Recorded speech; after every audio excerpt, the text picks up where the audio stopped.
So Ryan normally takes these calls.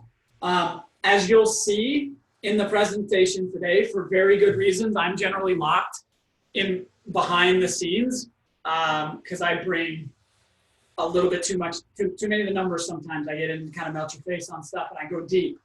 Today is going to be an opportunity to go deep. So this is kind of a special thing for the Academy. But like I said, I don't usually get to come in and spend much time here because the vast majority of my time is spent working with, if you're unaware, inside the game of Cash and Tactics, there's 3 levels that you can play the game with us. This is the Academy. This is the beginning. This is the changing our frames and our education. There's the acceleration level that if you didn't see the post Jimmy and Ryan did in the group, it was either last week or the week before, go watch it. We're talking about the acceleration group. It's a new way to interact with us and get more direct help on implementing your financial strategy. And then our highest level is called Empire. This is where you get me one-on-one.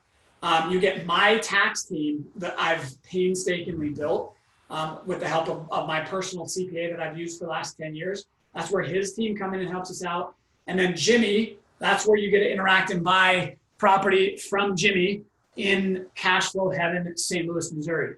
So that's our highest level. That's the Empire group. That's where I spend all of my time at the Empire level. And then as you might imagine, we have some higher level one-on-one clientele that we work with. I'm going to tell you about one of them today. That's where I spend all my time. So I'm excited to come and hang out with you guys. I don't get this chance as often as I would like. And honestly, when we were setting this up, Ryan and I did rock, paper, scissors, and he won. And he chose to get to work with the Academy. And I was a little bit jealous that I'm going to work with you guys.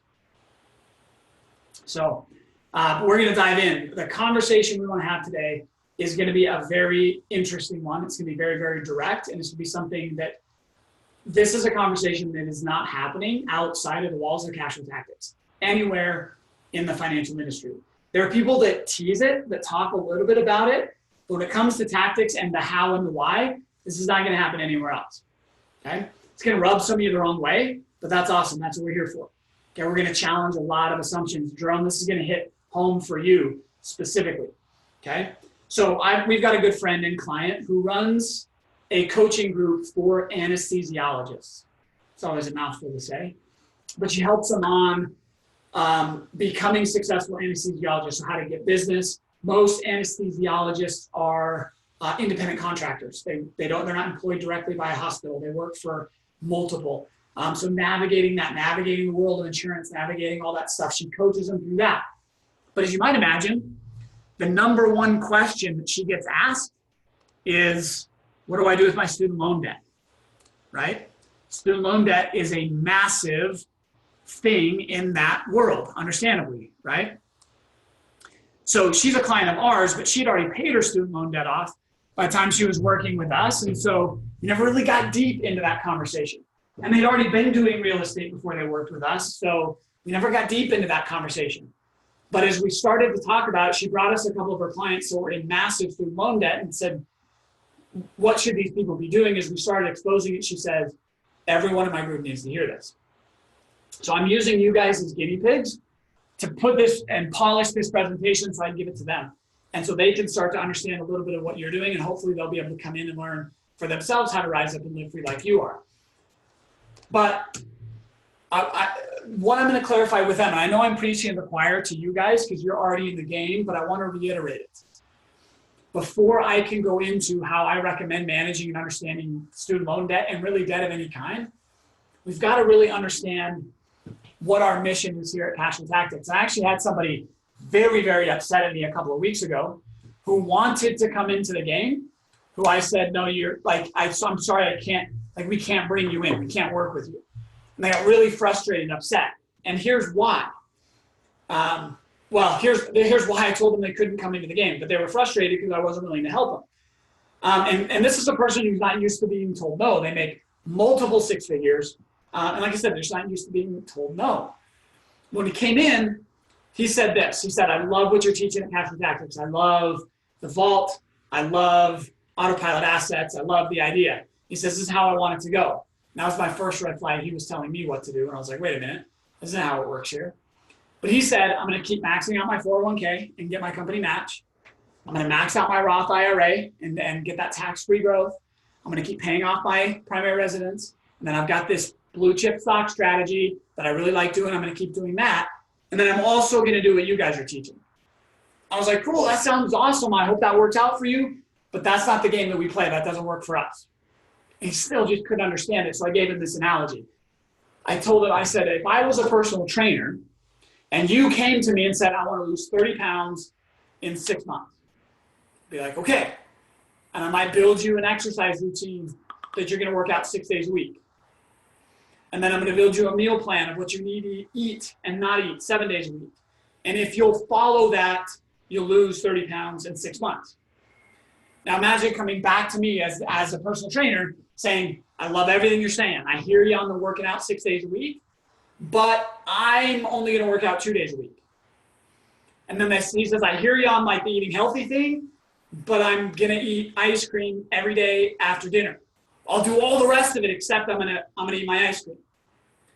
As a personal trainer, it would be silly of me to take on that client. Do you guys see that? Does that make sense? Like it would be, because they're not going to lose the 30 pounds because I built a program designed for that person to lose 30 pounds. And then they're going to pick and choose what they want to do. So that's what I told him. I said, we are not about making your retirement better. That's not what we're here for. I'm not here to help you have more money in retirement. And I'm confident that if he came in and got a vault and bought some real estate, he'd be better off in retirement than he would be now. What is our goal? What is our mission? It says it at the bottom of the screen. We're here to create financial independence in 10 years or less. So if he comes to me and says, I want to use you guys, but I'm still going to do my 401k, that 401k is like the cheesecake every night, and it would prevent our success toward financial independence. So that was my response to him. I said, I'm glad you like our stuff, but I cannot get you financially independent in 10 years or less unless you're willing to commit to a couple of things that he wasn't willing to commit to. So I said, great, you're not a fit. Move on. So understand what we're going to talk about today is the same thing. We're still committed to financial freedom. So it's how do we create financial freedom? And inside of the conversation of financial freedom, manage our student loan debt. Well, if we do what everybody else does, finish the sentence for me. If we do what everyone else does, we get what everybody else gets. Correct? We don't want what everybody else is getting. I've looked at the financial landscape. You've looked and tested the waters in the financial landscape, and we don't want that, right? So our good friend, George Costanza, is going to help us understand what we do need to do. You've all heard this, but I love it so much we're going to play it again. George is going to tell us what we need to do. George, you know, that woman just looked at you. So what? What am I supposed to do? Go talk to her. Elaine, bald men with no jobs and no money who live with their parents don't approach strange women. Well, here's your chance to try the opposite. Instead of tuna salad and being intimidated by women, chicken salad and going right up to them. Yeah, I should do the opposite. I should. If every instinct you have is wrong, then the opposite would have to be right. Yes, I will do the opposite. I used to sit here and do nothing and regret it for the rest of the day. So now I will do the opposite and I will do something.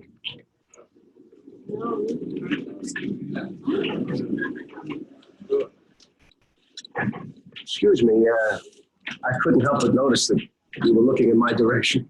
Oh, yes, I was. You just ordered the same exact lunch as me. My name is George. I'm unemployed and I live with my parents. I'm Victoria. Hi.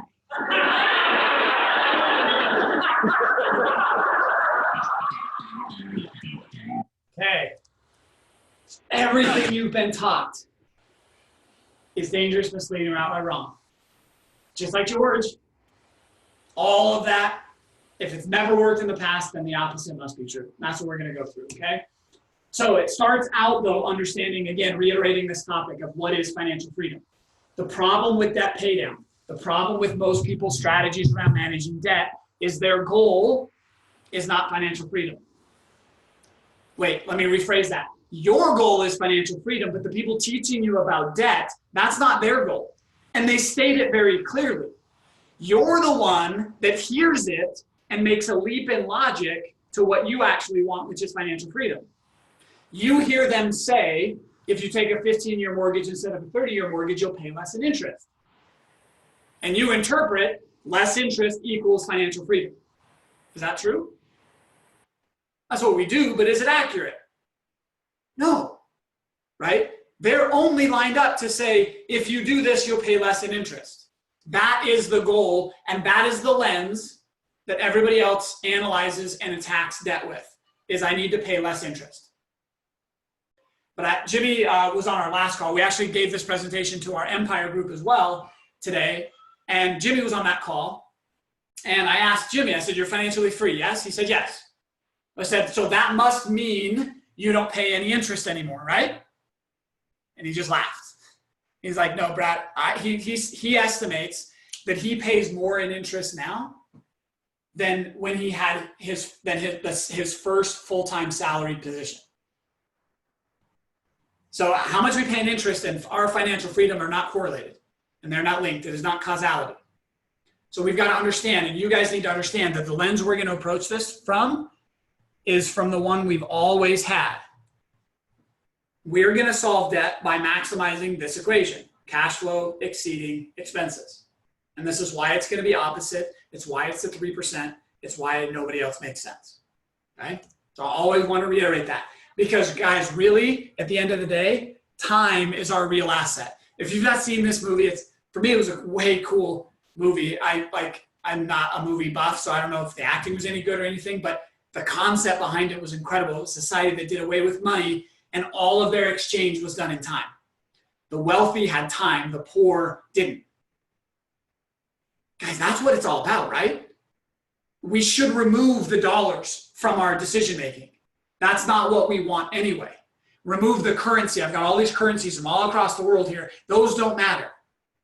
What matters is, does it get us our time? Right? So that's what we're going to be analyzing here today. Okay? So we just read this book. I think we read this as our mastermind, as our Empire Mastermind. We read this together. I think all the groups were kind of given the option to read that if they wanted to. One phrase stood out in this book for me. I mean, there was lots of gold in this book, but one major one. All financial education starts with debt and taxes.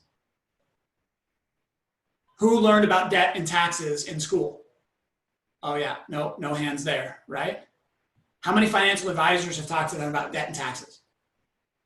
None of them. Your mutual fund advisor doesn't do that, right? Okay? But here's what you need to understand. This is why it's important.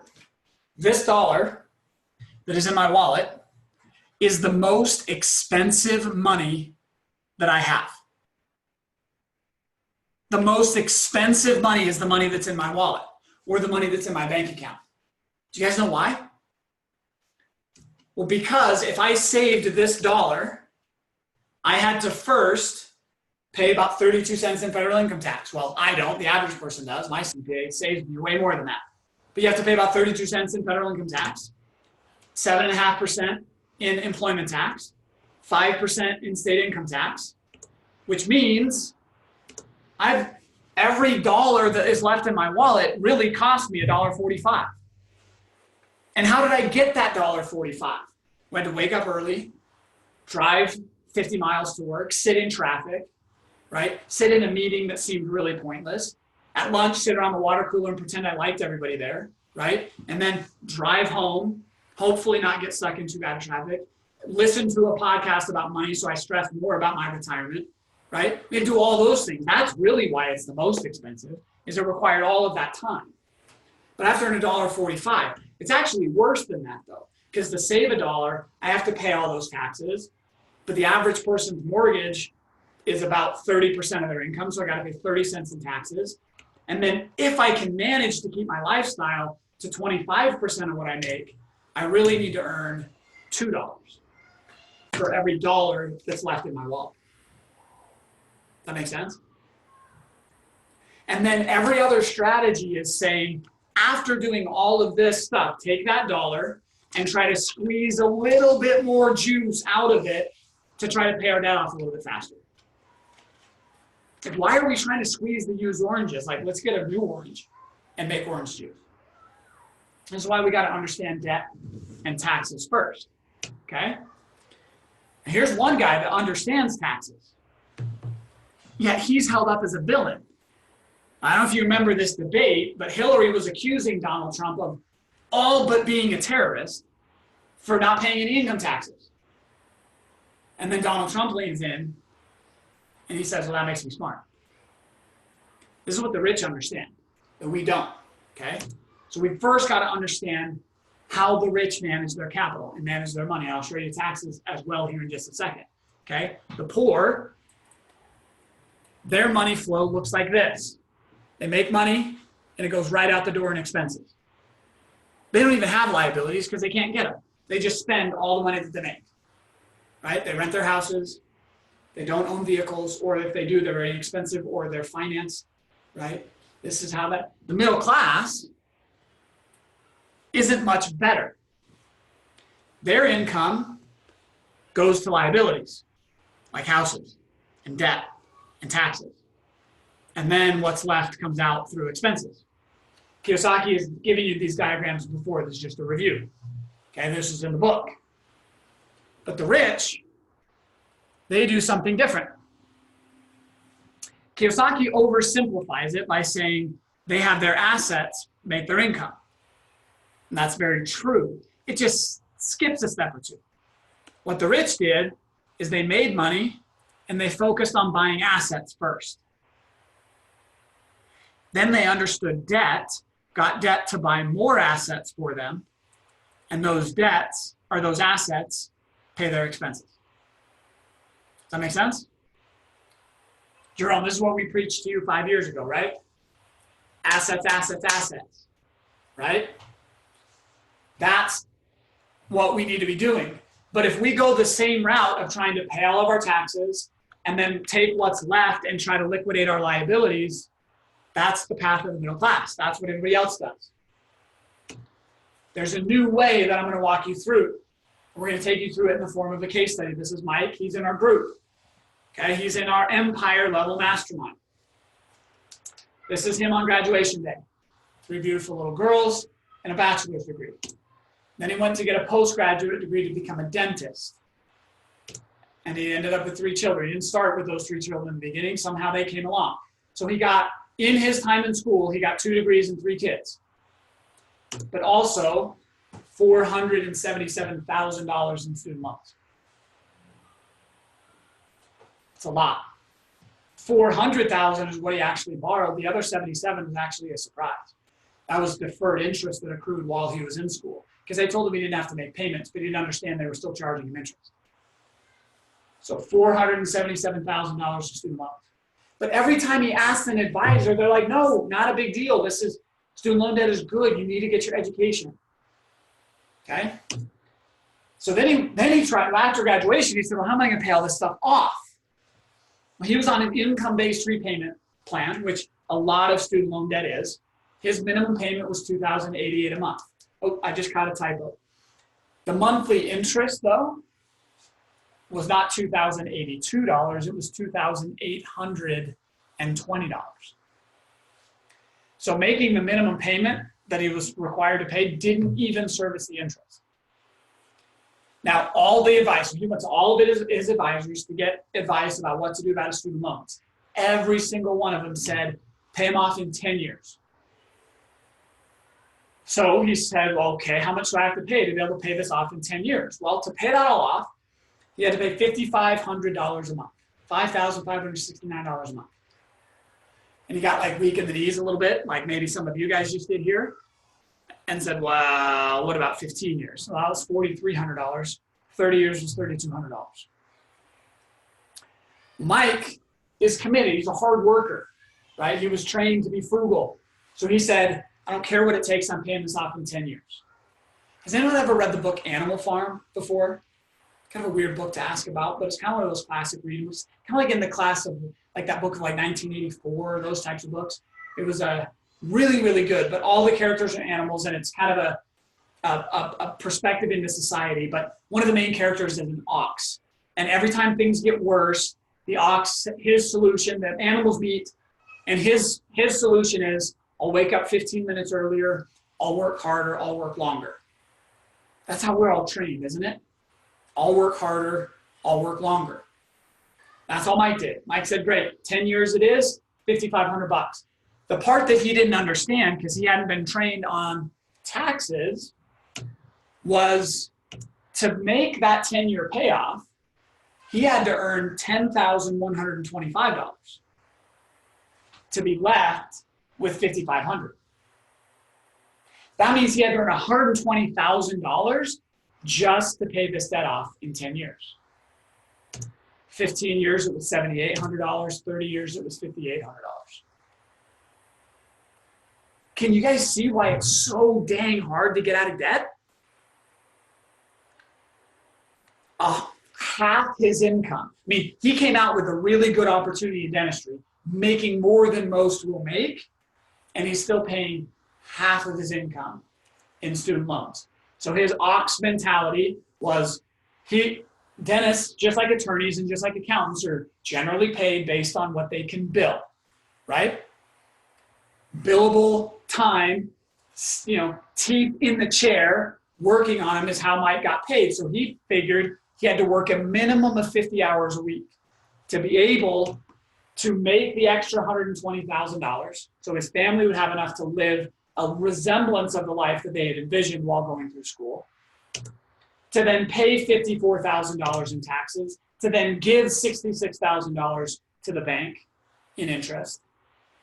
And then over a 10-year time period, he was going to pay $191,000 in, again, after-tax income to the bank. And only then would he be able to then start saving for college, retirement, maybe upgrading their home, upgrading their lifestyle. Only after 10 years. You guys see how stuck student loan debt makes you? He was basically, because here's the problem. Back to this picture.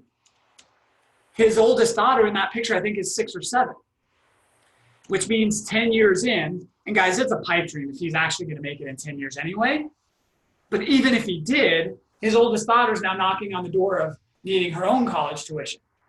And Mike didn't have time to save that up and let it compound and put something aside. So basically, the day he paid off his student loans, that $66,000 that was going to the bank, guess where it's now going? His daughter's tuition. And then saving a little bit of it for his next daughter's tuition.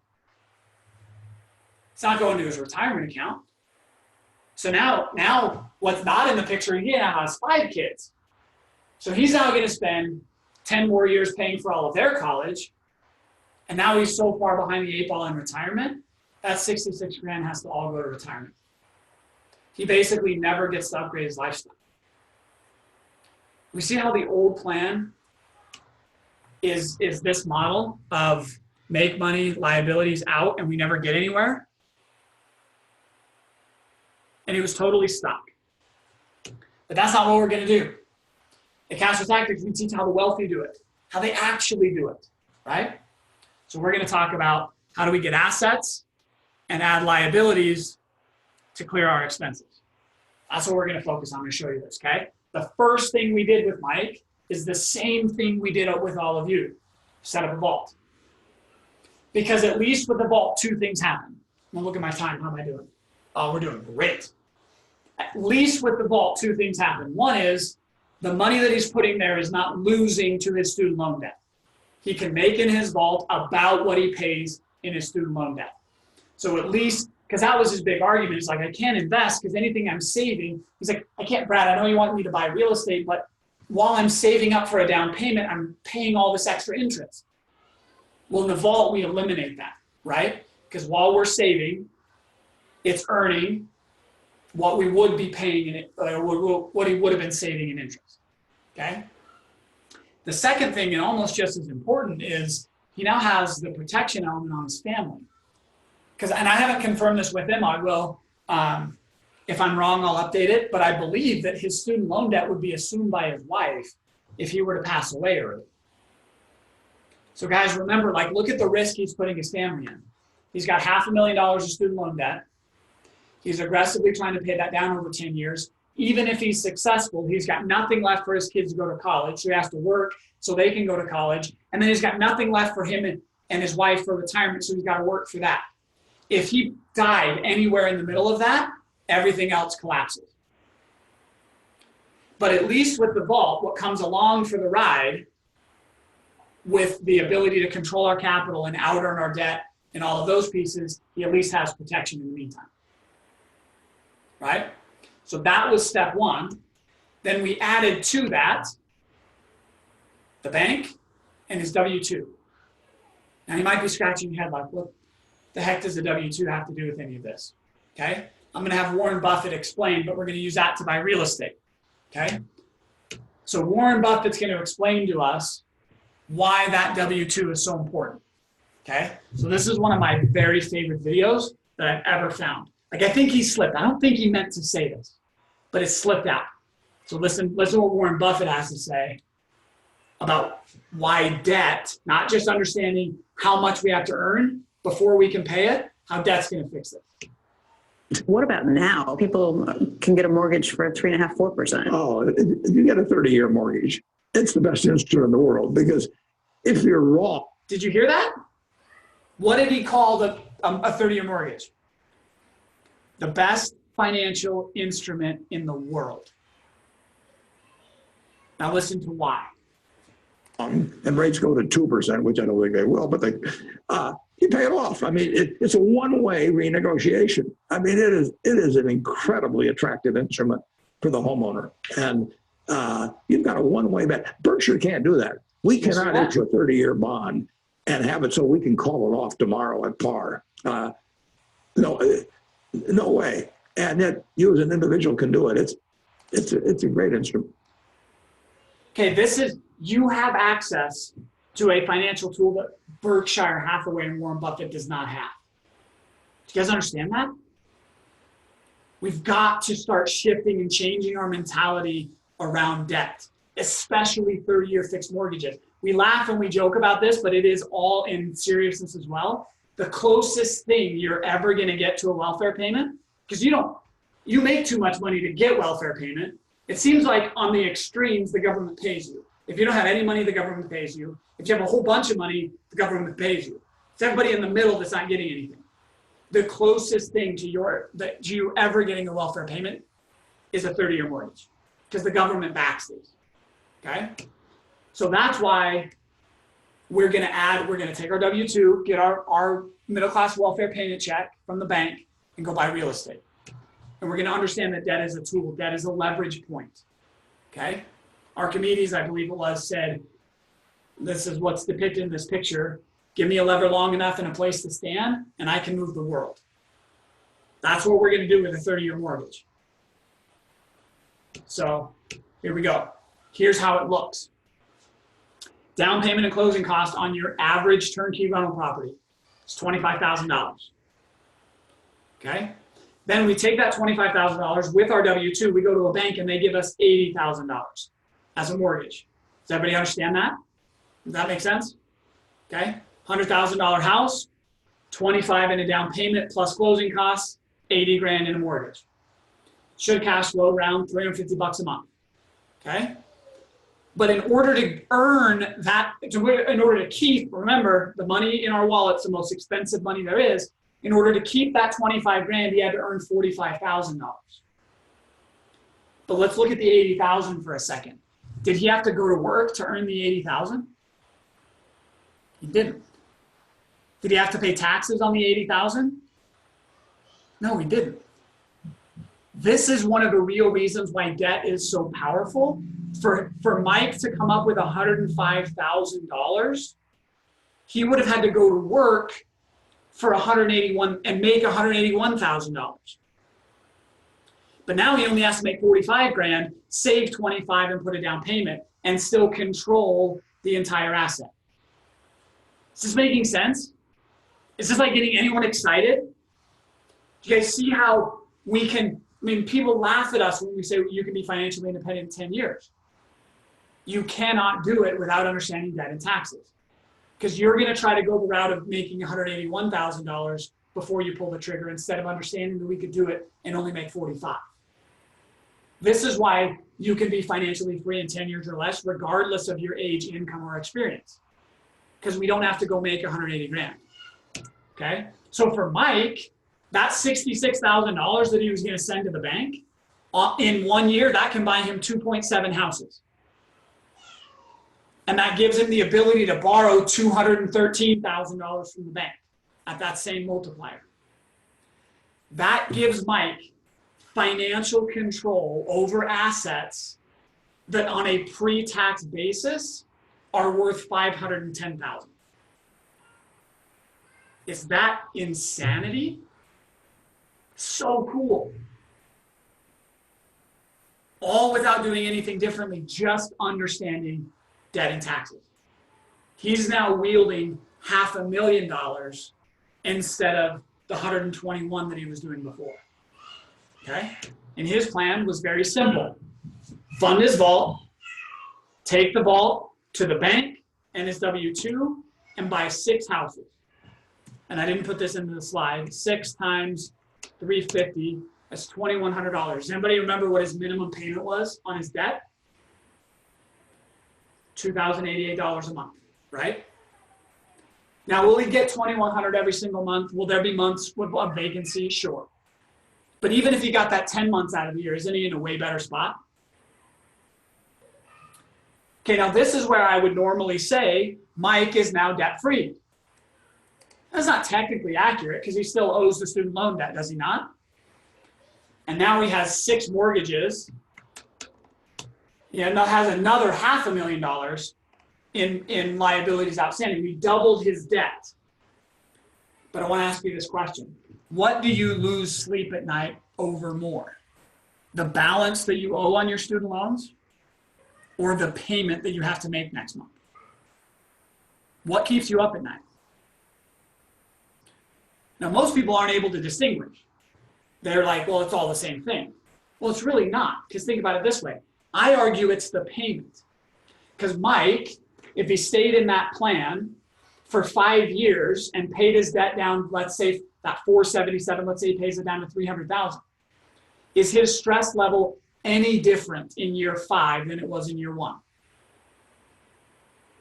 No, because next month to stay on plan and get out of debt in 10 years, he still has to pay $5,500.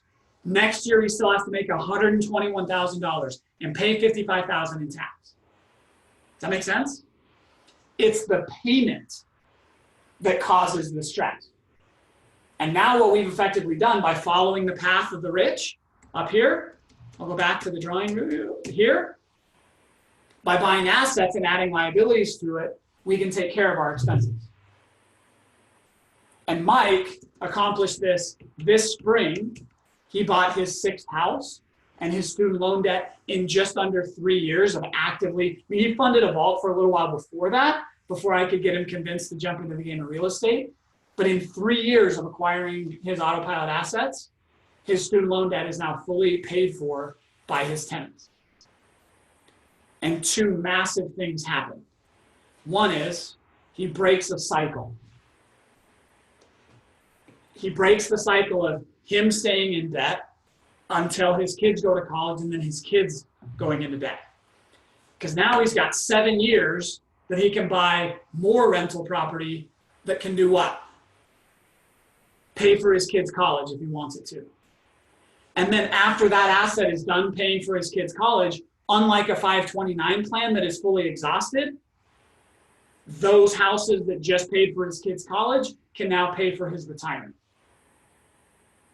And it breaks that second cycle of never being able to upgrade his lifestyle. Because now he's got it locked in. And all of this with the security, privacy, protection of the vault underlying the whole thing. Yes, he has $1 million in liabilities, but his vault has over $2.5 million of debt benefit in it. So even if he didn't make it all the way, his family's out of debt, his college tuition, his college debt is paid for, his kids' college is paid for, and his wife can retire. Like, this is the only way it works, guys. And this is why you're in the game. is you guys heard that and felt that and knew you were stuck somewhere because you were trying to play by the wrong set of rules, right? I could be the best basketball player on the planet, but drop me in a football game and I'm gonna get destroyed. And that's what everyone else is doing. They're trying to get really good at a set of rules that don't matter anymore. So that's the invitation here at Castle Tactics is stay in the game and continue to upgrade your thinking, okay? And and you've heard Ryan talk a lot about this, especially Ryan is really good at this conversation. The bottom, like our logo, I don't know if we've shared this with you of why there's a triangle on our logo, but we talked to you about the wealth pyramid and the order that we need to build assets in. But this bottom part right here represents the greatest investment you can ever make. And hopefully you've been trained that the words already popped into your mouth, into your head. The greatest investment, your greatest asset, back up here, is you. Is your education, your IQ, your skill sets, your mindsets, your networks. And that's what Cashflow Tactics is built on. That's the foundation that all of our assets rest on. And until you're willing to do the work to get in and upgrade your financial IQ, no matter how good you get at the other game, it's never going to work. Okay, guys, I hope you enjoyed that. I want to end with just one final thought. Academy is the beginning. Academy is the starting point. Academy is the mind shift, right? It's getting familiar with the concepts. But in order to actually move forward in your plan, there's going to be one major thing required. Well, it's three things, but it's one major concept, okay? It starts with education. So this is why we use the triangle throughout everywhere, okay?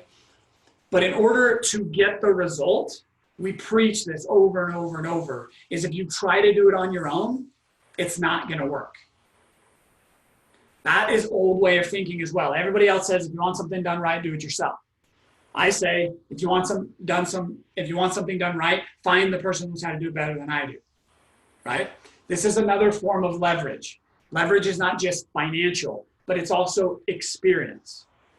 Right? I had to wade through real estate for 4 or 5 years before I figured some of this stuff out. Jimmy had to do it. He got 100 properties before he figured this stuff out. Okay? So the next piece that you're going to need after you finish going through and getting educated is you need a team. You need a team around you that can support and help you execute. Okay? You will only be as good as your teammates. Okay? Michael Jordan understood that. Okay? And then the last thing that we're going to need is we're going to understand, quit clicking, understand where to find the right opportunities. Right? Because just because I have a stellar team around me, if we're not doing anything, that team better be bringing us opportunities. Okay? This is found in the Acceleration Mastermind. That's everybody's next level. Spend the time here to get educated, spend the time to figure it out. But in the Acceleration Mastermind is we help everybody not just stop at the education. This is where we help you build your team and find the opportunities. This is where you can take full advantage of my brain, Ryan's brains, and Jimmy's brain. Okay? We had the question asked. We were just on the acceleration call right before this one. And somebody said, hey, I'm trying to set up an LLC, and how do I need to do this? And I'm getting all this advice. Well, I could break down step by step. This is what it should look like. Show me the paperwork. Make sure that it's set up and organized the right way, right? 6 weeks ago, we had our CPA come in and train on exactly how our tax structure needs to be set up to maximize all the benefits of real estate. Now, not everybody can work with him because he's only one person in one firm, and we can't do that. But everybody can bring back and get his knowledge and then take it to their team and ensure that things are being done correctly. Same with real estate. There are a million people out there that will sell you turnkey real estate all day long. Doesn't mean it's any good. And they can torture a spreadsheet until that thing sings and looks good. But unless we understand really what's going on, we won't know that they're actually the right opportunities. Okay? So we're going to be talking about this more and more and continuing to encourage everybody this is really the next step. And for a limited amount of time, this mastermind is $2,500 per year. You get weekly calls, but they're more interactive like this one. We wanted to give you a taste of what they're like. They're going in depth. And they're like this one, we kind of make one directional. This is where you can really get your questions answered. We also do hot seats where you can submit. Like 2 weeks ago, we had a bunch of people submit deals that they were looking at, and I analyzed them as if I was going to buy it with them. And we walk through it, okay? And it's $2,500 a year, but for a limited time until we launch, again, big in July, you've paid $497 to be here already. Because this didn't exist when we launched Academy the first time around. We're taking everybody's Academy membership and applying it to the price. So no matter how long you've been in the game, no matter how long you've been doing Academy, if you want to take that $497 and apply it toward the Academy, where again, we get live interaction with us, you get the ability to get hot seated, and you get introduced to our networks. For the next little while here, we'll be willing to apply that toward the price and get everybody in the game there. That's where we want everybody.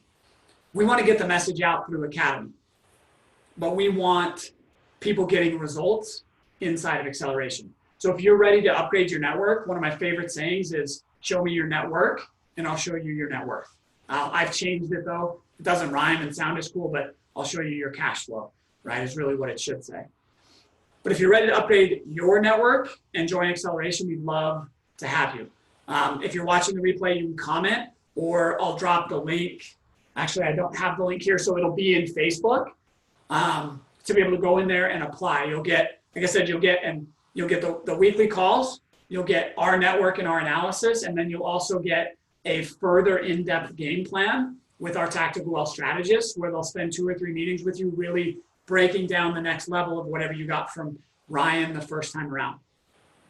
So that's it for the call today. I gotta jump off. I've got a couple of other things to do. Ryan will be back with us next week, training and going further on this. But if anybody has questions, hit us up on the Facebook page. And I guess we'll see you guys over there. And hopefully we'll see all you guys inside of Acceleration. See you guys then.